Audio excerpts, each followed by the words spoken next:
So the question I would ask to you is, what is defensive driving? Defensive driving is driving to save lives, time, and money, in spite of the conditions around you and the actions of others.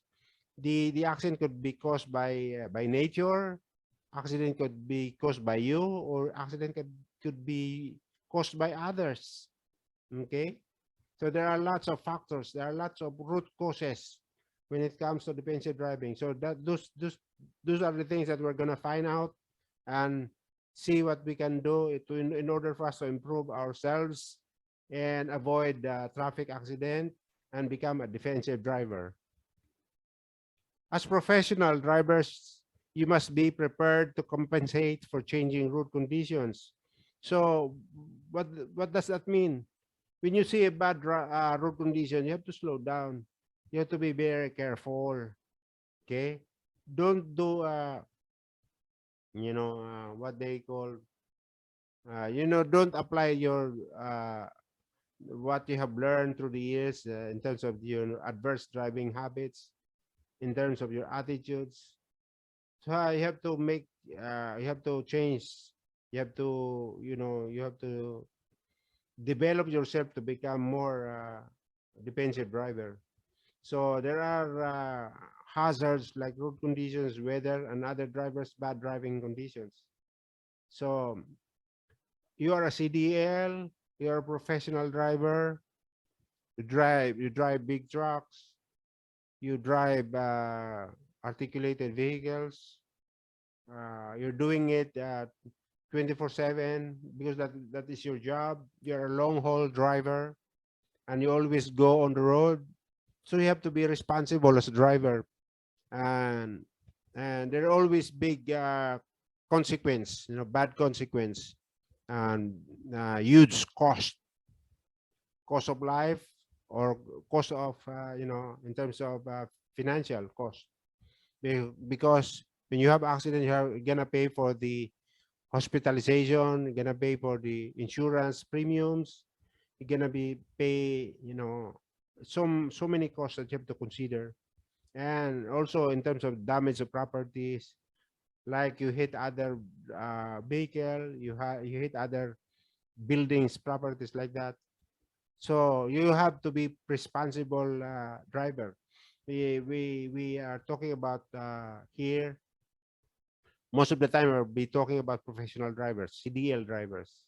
Okay, so you have to be responsible because you are accountable for whatever actions that you do. You always be accountable. So another defensive driver is one who drives to prevent an accident in spite of incorrect action of others and adverse driving conditions. So there are many uh, bad drivers on the road. It doesn't mean that you also want to be bad drivers just like them. So you have to make adjustment. Uh, you have to be defensive because you already know that there are bad drivers on the road. So you have to be more careful. You have to be more defensive. There are so many adverse driving conditions. Then you have to make adjustment also. So one who does not always insist on taking his right of way. Like for example, um, your right of way is you're on a bigger, wider road. You're on the main road, and the other drivers coming onto you will be on the side street, and therefore the one on the right side street should yield. Should give you the right of way, but sometimes these drivers are not doing that. So it doesn't mean you have to insist on that right of way because you're on the main road, because otherwise you will only end up crossing each other, or having a head-on collision. So that's the thing that you want to avoid. So so not all the time that you have to insist on taking your right of way. So that would be a defensive driver type of driver. One who always follow the traffic rules and regulations. So if they said the traffic rule says no parking, don't park If the traffic rule says the speed here is only 50 kilometers per hour, then don't drive more than the 50 kilometers per hour, posted on that road, and other regulations. So if you always follow the traffic rules regulation, you will avoid the accident. You will always go home accident free.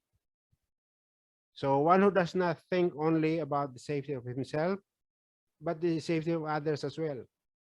Like for example, you're driving night, you're doing night driving, you're driving on the highway, and there is an incoming vehicle, you know. So it's the two-way street, two-way road. So you don't put your headlight, for example, on a high beam, because you want also you want other drivers also be safe. So you may want to lower down your beam, or you put your headlights on low beam, so that okay, the other drivers, oncoming vehicles will not meet accident because of your so bright headlights. So one who is properly trained, he has attended defensive driving seminar. The company is driving for, he is giving him practical exercises, assigning driving instructor to train him more in terms of the practical skills. So the one who has the skills and authorized to drive vehicles on the road, one who practices road courtesy at all times. And you're not the only one who's, you know, you have to have the mindset of sharing the road to others. That is what you call road courtesy, you know, because you're not the only one who is driving on the road. There are others motorists also is using the road, not only in terms of the drivers, but also in terms of the pedestrians, especially the pedestrians. Yeah, the pedestrians are the one who has the always have the right of way on the road. Okay, so you have to give way. You have to yield to pedestrians all the time. Okay, uh, regardless of situation.